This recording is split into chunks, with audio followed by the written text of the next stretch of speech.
Friends, आज मैं आपको बताऊंगी वन प्लस नोट 6 में आप स्क्रीनशॉट कैसे कैप्चर कर सकते हैं। तो चलिए फ्रेंड्स, बिना किसी देरी के वीडियो स्टार्ट करते हैं।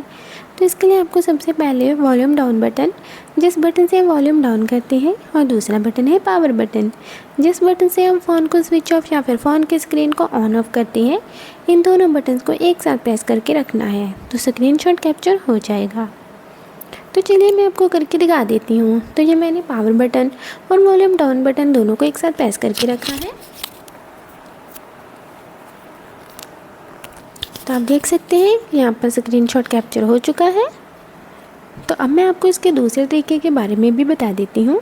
तो इसके लिए आपको अपनी 3 उंगलियों को ऊपर से नीचे की ओर स्वाइप करना है तो स्क्रीनशॉट कैप्चर हो जाएगा। तो चलिए मैं आपको करके दिखा देती हूँ। तो ये मैंने अपनी 3 उंगलियों को ऊपर से नीचे की ओर स्वाइप किया तो आप देख सकते हैं कि स्क्रीनशॉट कैप्चर हो चुका है। Bye bye friends.